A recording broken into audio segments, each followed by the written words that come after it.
I've worked on this board several times over the past year and a half. This is my first Mordheim board, and I designed it before I'd ever played the game. It's really, really flat. There's a lot of stuff to kind of get in the way. It looks good, but it's just not it's just missing something. I was kind of brainstorming about what to build this week. I think I'm gonna start with a Clocktower.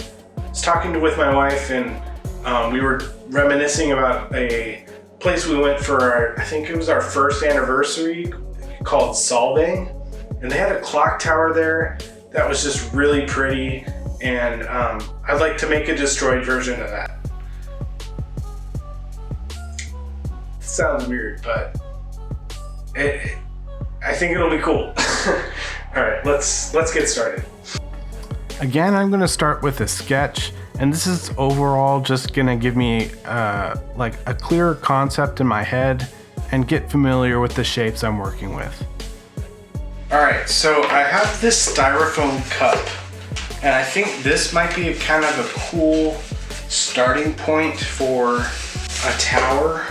This sketch is good, but looking at the space I have to work with, I'm not sure it's gonna fit quite right. So I think I'd rather make like a singular tower that I can slot in and maybe kind of fit into some other buildings once I get a better idea of what I want to do with this section. I'm going to start with some pink XPS foam because I haven't used that for miniature building yet.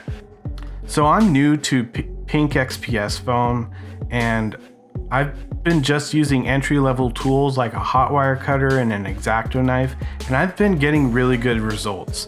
The nice thing about this material is it takes texture super well. I've been holding off on it because of those expensive tools, but I'm using cheap tools and getting pretty good results. Using some 3D printed windows that you can grab for free on my Patreon in my building accessories STL pack. I cut out some recesses to kind of fit these windows better into this thick XPS, and it kind of made it look more like an arrow slit, which I think was a really good effect. After that, a really nice time-saving technique is to use a texture roller, and this foam takes texture really, really well. I just made sure to press in this texture really firmly, and it's so fast and it makes a really good result. My texture roller was 3D printed, and I think it must have scaled down a little too much, and so I do go in and kind of change and modify this texture a bit, but overall I was really happy with this. I went ahead and glued up half of this box here, and I'm gonna add texture to these buttresses before I glue them on. These will add a little dimension and kind of hint at some support structures that are within this building, maybe explaining why half of this building is destroyed, but why it's still standing to this day. And you can see right there how the cup is fitting onto this foundation. After that, I made a punch to punch in some bricks into this XPS foam with an old paintbrush, and I just bent this soft metal into a square, and I was able to make individual bricks that way. Later on, I do end up adding more texture to this with a different punch that's wider, and I really like this effect. I'm going to be using this much more, and it was really fast. I added these corners to hold the cup on a little more snugly, and I glued on that first section of this cup. I used the hot wire cutter to cut out a section, and that was the nice thing about using foam. To add the foundation of the first level, I cut out some 1/4 inch by 1/4 inch dowels, square dowels, and made the first level, and then I just glued that in.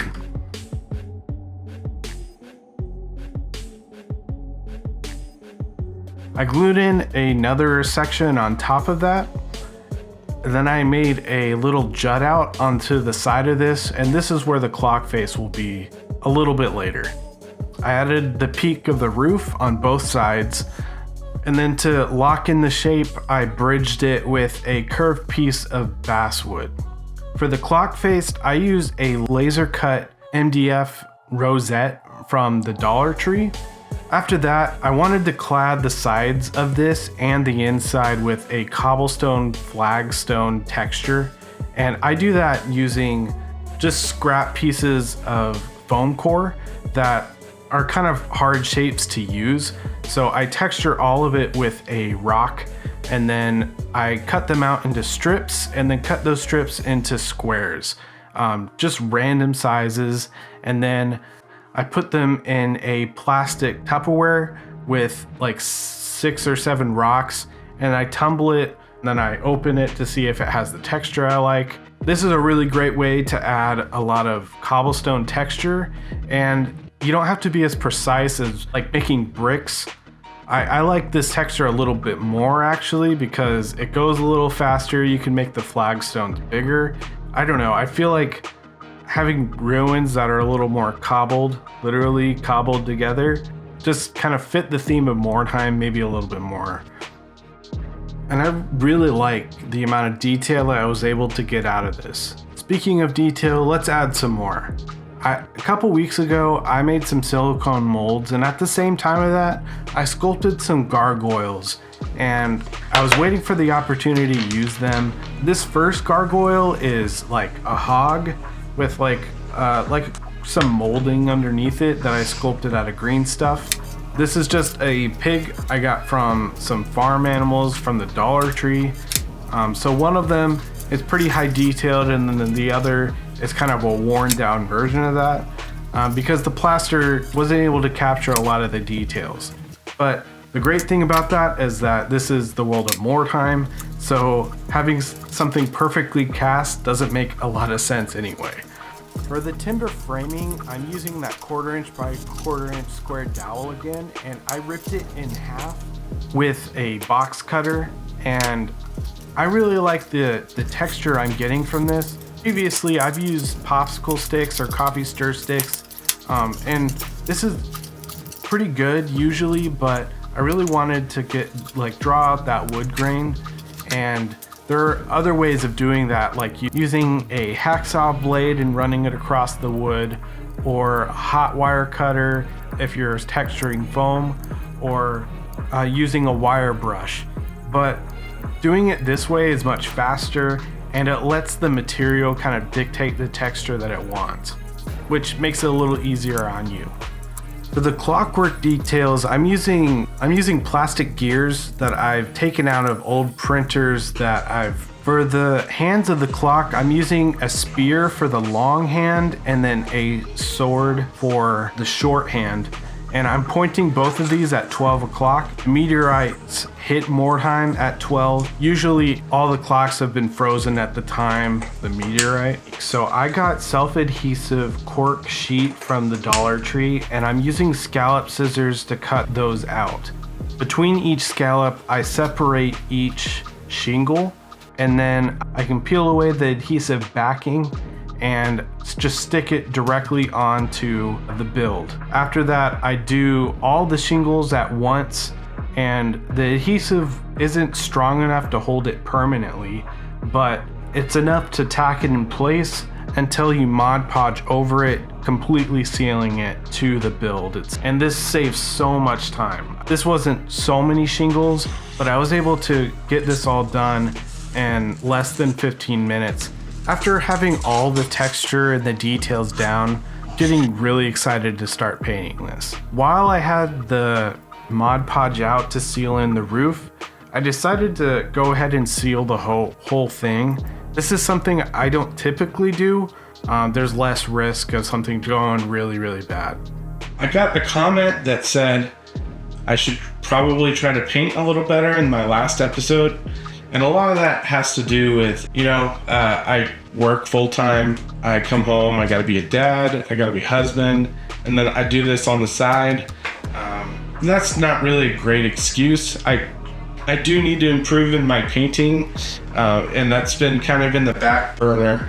I've been busy building, and that's where the majority of my time goes to. So I'm gonna look up some reference photos for the color scheme. And that's something I usually don't have time to do, but I'm gonna make time for it this time. Something I'm noticing, how brown the stonework is on this building. And that's something I don't typically do. So I'm gonna try to implement that this time. One thing I am gonna call out about the paint job is that all the paints that I use are from the dollar store. So they're not super high-end. Miniature paints are a little too expensive to use on this type of terrain because I would have to use so much of it. I just can't really justify it with my budget. Speaking of budget, I think it's about time to thank my Patreon members. So thank you so much to Leroy, Feder, Caracol, Old School FRP, Burning Heart Custom Creations, James, Anders, Hanover, Grim Drunk, Treborius, Andy, Corey, Mike, Nick, The Lich's Laboratory, Cabu, The Pressimus, Seb, Lori, Nunu, Raph, Jonathan, Fabiosauruso, Doom, Chupacabra, Sinister, Grackle, and Silverfishin. Thank you guys so much for your support. My Patreon is a little backwards. I really dedicate my Patreon to support your hobby rather than you supporting mine. So everything on there is completely free, including STLs, templates. I have 5 free STL packs that are over there that you can go download. And if you do enjoy those, you can either support me on Patreon for $2 a month, or there's a one-time donation option in the shop tab. And that's a nice way to kind of show off which your favorite STL pack is so that I can design more like that. Thank you guys so much for watching this video. Make sure you like and comment. That makes a huge difference on how much my videos get pushed out to new people and grow the audience of this small channel. It really does make a huge difference. So thank you so much for doing that. If you're new to the channel, make sure you subscribe so that you can get these weekly videos. If this video hasn't earned your subscription, go check out the backlog where I know for sure one of those will definitely earn your sub. And if that's the case, make sure you comment on that one so I know that video is liked. So thank you guys so much for watching. I hope you enjoyed this build as much as I did, and I'll see you next week. I hope you have a good one.